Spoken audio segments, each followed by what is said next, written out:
All right, everybody, welcome to the Eight-Figure Product CEO. Today, we have Mark Mahoney here, who has actually been involved in many different businesses. He's been in food and beverage for 40 years, founded 6 different companies, was on 10 different boards.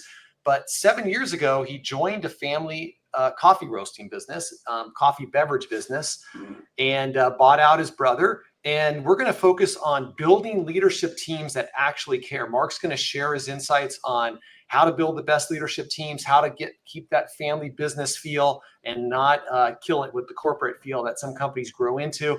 Before we get going with Mark, take a look at my website, apexceo.co, and check out my exit readiness test survey. You can go over there and take it if you're running a business and you want to exit, but maybe you're not sure if it's what you need to work on, if you're going to, what your multiple is going to be. Is it worth exiting?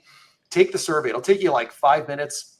You're going to answer 8 or 9 questions, and then it's going to email you the results and tell you sort of where you line up in each of these categories, so you know what to work on. So when you do go to market, you get a much better valuation, okay, from an investor. So that's over at apexceo.co. So Mark, welcome to the 8-Figure Product CEO podcast. Thanks so much for having me, Luke.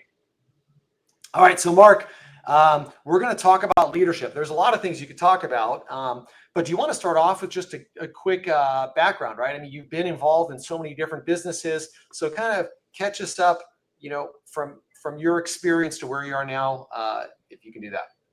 Sure. Real quick, I was in food service for 25 years. I started a company called Maui Beverages. I had the good fortune to work with a vertically integrated grower manufacturer called Lyons Magnus out in Fresno, California, who grew into a $1 billion company, not because of me, but because of their great team and leadership, and sold to a private equity group about 10 years ago when I sold Maui Beverages to them. Concurrently, about 3 years prior, one of my board members said, "Hey, this isn't going to last forever, so you should look at other sources of revenue, et cetera. What do you want to do?" And at that time, I said, well, craft cocktails are big.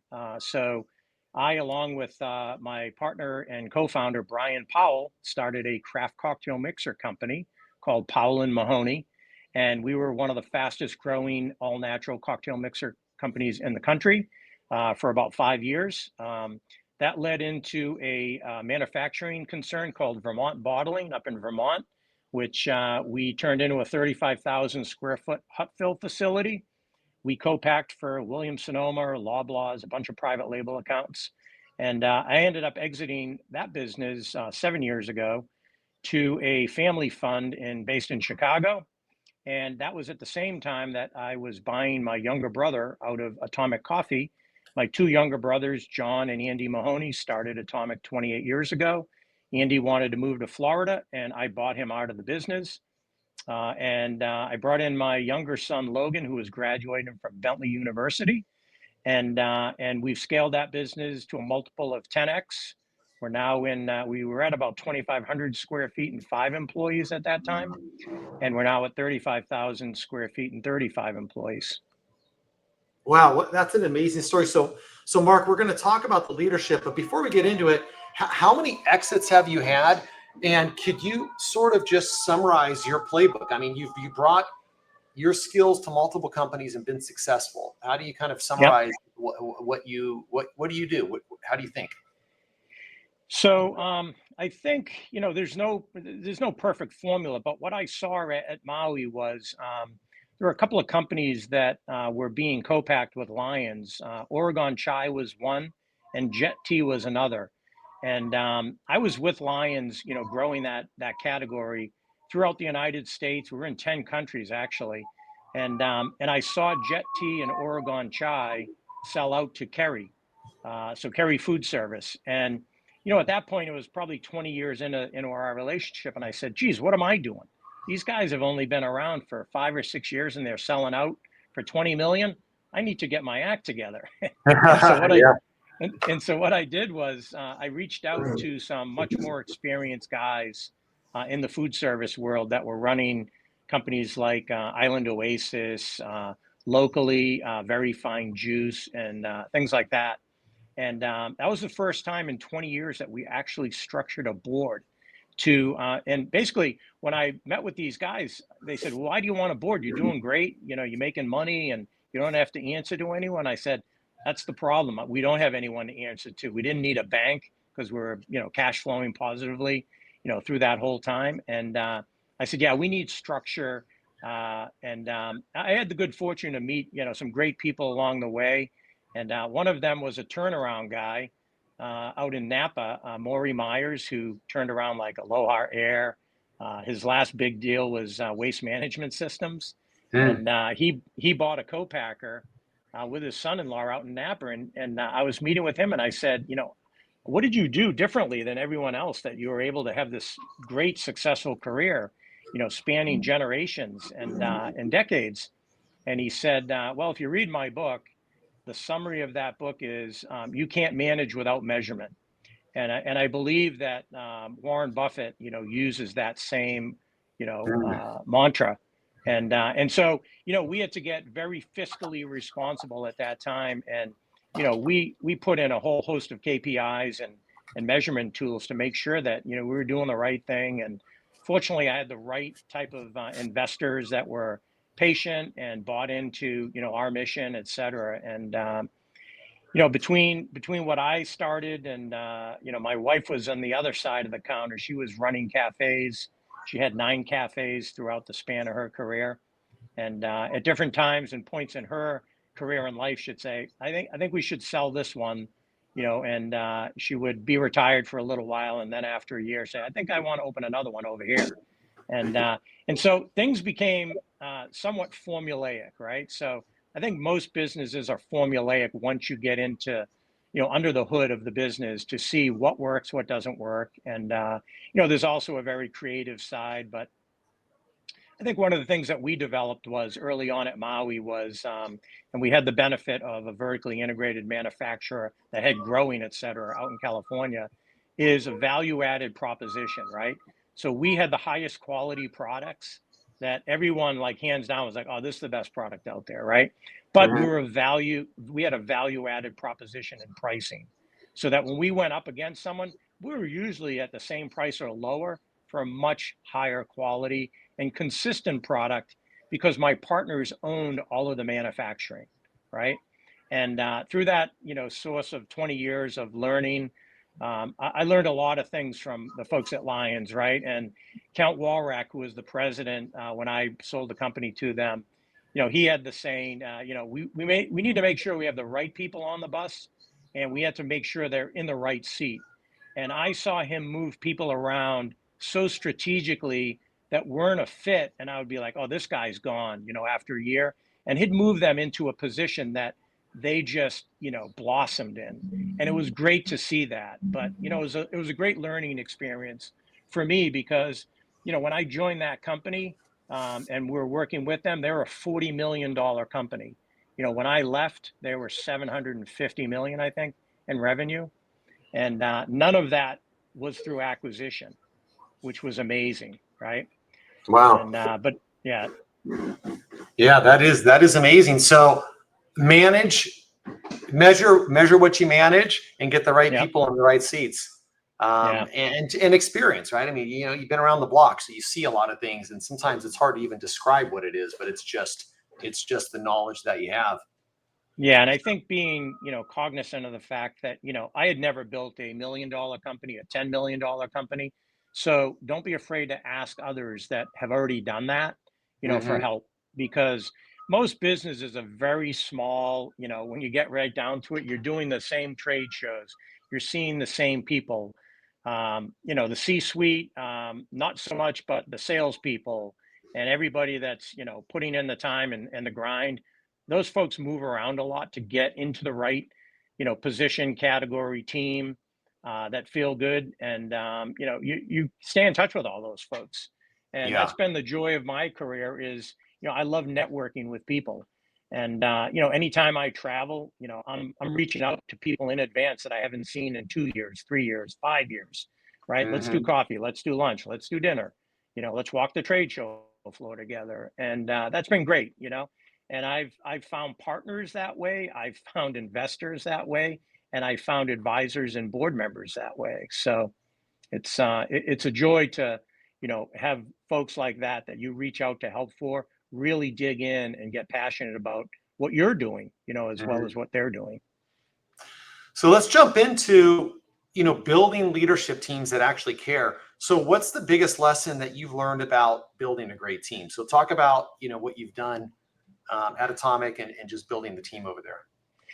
Yeah, so I think like when I came into Atomic, it was having an open mind because I didn't know the coffee business, but at the end of the day, I say that things are very formulaic. The beverage business is no different than, making toothpicks or dental floss or whatever. It's all of the financials that go with building a business, but it's the team, the sales, and making sure that everybody interfaces. And what I learned at much bigger companies is, there are very compartmentalized and departmentalized companies, and I didn't like that, particularly. I guess when you get to over 100 employees, that's an absolute necessity. And, we saw our companies go from, 50 to 350 people and big HR teams and all the things like that. And, but, all of my companies, some went above $10 million, and all of those companies, we always had an open door policy. And, I'm not a micromanager. Anyone that knows me knows that I like to give people enough latitude, to make mistakes, but, take responsibility for those mistakes and not make them again, right? Mhm. And you become very entrusted, with those folks that are working with you. And, the team is all about it. You can't be successful without a team. So I don't care what anybody says. So tell me how you build out the team structure then. So you've got yourself, I'm sure you've got some leaders under you and then they run certain teams. So talk about that part and then we want to get into, how you create the vision and even the strategy for the year, right? Because building team involves communication. So Yeah. like if you say, hey, this is what we're doing, how is that rolled out and how are people held accountable? Yeah. So basically, I always looked at, okay, we need to develop a sales team, and we need to basically every salesperson we needed two people in admin and finance, basically to back that up. So that basically drops down into supply chain management, finance, banking, all of that stuff. And we have to make sure that the sales team is communicating properly with the back of the house. I always equated, because of my wife's background running, cafes and a full service haunted restaurant in Salem, Massachusetts, right? That I always made an analogy between front of the house and back of the house, right? So until I actually owned a manufacturing facility, I was like, okay, you've got the sales guys, right? You got the ops people. And I said, they have to communicate, with each other daily so that they know what they're buying, they know what they're making, they know what the priorities are, and keeping copious notes. Like my wife was incredible at keeping notes of each of her cafes based on weather and temperature, because we Mm. live in New England, it's very, very tight to do that. And she's one of the few people I've met in the food service side of the business that had zero waste in her facilities, which was incredible. But the Mm. tracking and, watching the numbers and watching and making, wasn't algorithms at the time, but saying, hey, this week of weather 2 years ago and a year ago, this is what we did, in each store for our baked goods, sandwiches, number of meals, beverages served, our labor cost, everything, becomes formulaic, right? And so we basically use those same KPIs, to build our business and a forecast, and, and to meet, weekly on, okay, what are our priorities this week, right? One of the Mhm. worst feelings I had when we started in the facility up in Vermont was I had a really sharp CFO that came on board, and his experience was like he was an analyst, and then he bought for $100 million food service company, and then he came to a $5 million manufacturer at that time. Well, I went up there between the holidays, and um, our warehouse was filled with Bloody Mary and margarita. And I said, what are we doing with all this Bloody Mary and margarita? And he said, well, we saved 10 cents a bottle, to produce this. We didn't have to lay anyone off, cut anyone's hours. I said, and I'm counting the pallets. And I said, we've got about $1.5 million tied up here. And the Bloody Mary, is fine. I said, but margarita goes brown, right? It times out. It's, safe for 12 months, but it starts to turn color after like 6 or 7 months. And I said, let's not make that mistake again, right? So we were trying to basically do specials with the margarita product, to get it out of the Yeah. warehouse and get it out on the marketplace and turn that into cash flow. So yeah, it's a live and learn experience, and we made every mistake we could in manufacturing. But fortunately, we had some great partners with Leahy out in Chicago. That's one of the largest aseptic juice producers in North America now, and they would fly in once a month and help our team with forecasting, investment in equipment, automation, things like that. And again, that's one of those situations where I needed help. I put my hand up, and a couple of really sharp guys, Mike Leahy, came to my rescue and helped us really, put the team together up there. And we had a great team in Salem, Mass, that was running that remotely with a great team up there. And we were able to accomplish quite a bit. So I got out of that business about 7 years ago when I got into Atomic. And then 3 years ago, they ended up selling that to Fever Tree, which is a public beverage company based in the UK. And they weren't in the 750 mil format at that time, the mixer category. And it was a great match, for that company. Charles Gibb, who joined right around that time, came over from the UK. And Charles just left, and he's now the CEO of Whistle Pig, which is a Vermont company. So Hmm. I'm sure I'll be heading up there to see him, in the fall as he takes full control of that business and grows that to a whole nother level, because he did a great job with Fever Tree and the acquisition of Paolo Mahoney. Hmm. So when you're managing your teams, what are your favorite KPIs to use right now for Atomic? So we're doing, I mean, I'm just looking at, we had a meeting today. So we look at projection versus actual, and the team is responsible for, why are we off on this? And there has to be a good explanation, like why were we so far off, right? And Hmm. I had a couple of friends, actually one of my best friends from high school that I played hockey with, Mike Walsh. Mike was one of the first employees of Island Oasis, which was started in Massachusetts, grew the company to a few hundred million and sold it to Kerry. And the timing was perfect for me because Mike retired 7 years ago when I was getting involved in Atomic, and he reached out and he said, "Hey, you want to have lunch?" And I said, "Yeah. When can you have lunch?" And he said, "Well, I'm retired, so pick a day." Anytime. Yeah. And I said, "Well, tomorrow's supposed to be nice. Come on over." And Mike shows up in a polo shirt and shorts, and I go, "What are you doing?" I go, "I never see you in shorts, And he goes, "I'm retired. I can do what I want now."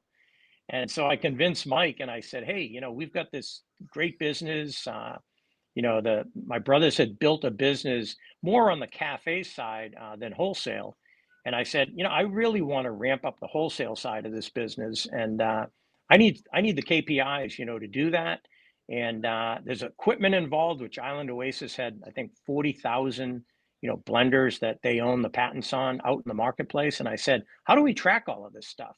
How do we depreciate it in a timely basis? How do we cash flow, this? How do we make models based on usage on a monthly basis so we're not extending ourselves, over the limit, putting too much capex into equipment that isn't paying for itself?" So again, figuring out who is the best out there, to help us, whether it be as an advisor, a board position, a consultant, to help a team that hasn't had that reach or stretch and experience, but to get there, right? And that's what we've been very successful doing over Hmm. our And years. how did you convince him to help out? He was in retirement. Did he just kind of sign on as a consultant, or how did that twist his So arm? I said, "I need your help." And I said, "How much time can you give us?" And he said, "Well, my expertise is, in this side of the business." And I said, you know, sales and sales management, he was VP of sales and marketing, right? So he was running a big team, 85 sales guys. And I said, "Listen, I think you'd be perfect, to come in on a weekly basis, meet with us, meet with the sales team." And I said, "Take a board position, make a small investment in the company so that you're vested and passionate, and are going to show up every week, right?" And after about 9 months, I said, "Hey, I'm not going to sit in on those meetings." I said, "The kids don't want to hear from me because my son Logan runs the sales division." And I Uh, said, "They're much more open to hearing from you because you've built this company to, hundreds of millions of dollars, and it was just a great fit. Mike is, still here. We had the same experience with Scott Kumpf, who is, I call him a financial mercenary. He was with a number of companies, including like the Crowley family at Polar Beverage, CFO at Island Oasis, was with, I think he was with Stirrings, who we competed with in the cocktail category. And then he was with the Yasso Greek Yogurt Bar. That was his last assignment. And then he retired, but Scott came on same way. And he said, hey, I can help do that. I had Scott on Maui Beverages as a CFO consultant back in the day. He did a couple of gigs with us. And then he called me on a Saturday and he said, hey, have you got time for lunch today? And I said, yeah, what's up? You never bother me on a Saturday. He goes, no, it's really important. So he came, we had lunch, and I said, what's up? And he said, well, I've been asked to be the CFO of your competitor, Island Oasis. And I said, and this is constant with anyone that's worked with me in the past. I said, hey, listen, you do what's best for Scott Kumpf and your family. And I said, everything will work out for us. Don't worry about it. I said, I'm glad that, you took ownership and came and talked to me in person. You didn't even have to do that. And so he went and he was the CFO. He took them through, the sale.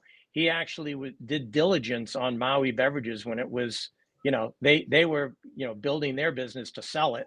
And he was acquiring companies as bolt-ons. And he called me, said, hey, you for sale? And I go, yeah, if the number's right.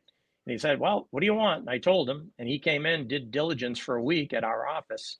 And at the end of the day, I'm a very loyal person. I said, Lions wants to buy it finally. And I said, I have to sell it to them. They've been a good partner for me for 20 years. And I said, as much as I like you and working with you, Scott, I said, I got to do the right thing here. And he said, no, completely understand. And Scott came in, for the first 4 years. He's still on our board. He's an investor in Atomic. And he took Brendan Burke under his wing, who's our COO. And they spent countless hours together. And, I'm not a modeling guy. And the product that these guys put out, for the company is incredible, right? So we're looking at, company structure and finance and all of these things that, 100, 200, $300 million companies implement. And, obviously with AI coming on as strong as it is and having a young team at Atomic, I'm the old guy in the room, but I don't interfere with expertise, in their categories and their job responsibilities. And I asked, in our meeting today, I said, hey, what are you doing in AI? And, I even see it in our accounting software that it's just automatically implemented. But, Spencer, my older son who runs the company and runs the teams now, he's taken a deep dive into AI, we have a big DTC business, big subscription business. And Atomic, if people don't know the business, Atomic has been built on the reputation of made to order. So when our customers order, that product is made within 24 to 48 hours and shipped that day, right? So we handle all the roasting, all the sourcing. We steep our own cold brew. We use our cold brew and our espresso liqueur, which is under the Atomic Black brand. And very proud of the fact that our team, like on Black Friday, can, pump out 2,000 orders, in-house in a single day. And the team gets all fired up. That's like the Super Bowl, and Henry, who, is in charge of getting all of that sorted with the team over there. He's like, Spencer's like, hey, we can ship the rest of this stuff tomorrow at like 4:30. He goes, no, I got UPS coming at 6:30. We're going to get all these orders out tonight. And to have the team buy into that like that and take, control and make those kind of decisions, say, no, I got everyone fired up. We're doing this. Everyone can come in late tomorrow instead of, taking off now and coming in tomorrow early or whatever. But, for me, it's a joy to see my kids are excelling at bringing this business to a whole nother level. Mm-hmm. Yeah. Well, what's interesting is I think I'm putting the pieces together. So you've hired or you brought on from your past experience 2 amazing people, one for sales, one for COO, so a lot of ops. And so Yeah, you get the right talent to mentor your team, and then they have skin in the game. You kind of got them to, hey, take a exactly. board seat, invest a little bit. Yep. So you got Yep. that ownership mentality. And I think that's something, everybody listening can think about who they're surrounded with, and how they can twist their arm to get them into the company. But yeah, no, that sounds like the recipe. Why don't we wrap it up with this question? Just alongside that, for the last question, what's your best advice for a founder trying to build a strong team? So not everybody has those great connections, Yep. but we all do. We have some, right? We all go to our trade shows and do the things in our industry we have to do. So Yeah. so what advice would you give somebody? I think with social media today, people can find people in their industry on LinkedIn, right? LinkedIn That's a great point. has been an amazing jackpot, for me with relationships. I've Yep. been introduced, people reach out to me, and you never know where it's going to lead, right? Hey, let's meet at this conference and have lunch or a coffee to see if it's a fit or not, right? And so, again, I would repeat myself and say, finding a mentor, for any young entrepreneur is an absolute necessity out there, right? Hmm. I get a kick out of, I'm learning like DTC, and I'm finding out how interesting and important SEO is, and it's incredible, right? So Yep. we were fortunate enough I knew someone in the past, and his son now runs this SEO strategy business. And he came in, we had a 2.5 hour meeting. Just that 2.5 hour meeting, we signed up for a program that was fully refundable by the state of Massachusetts.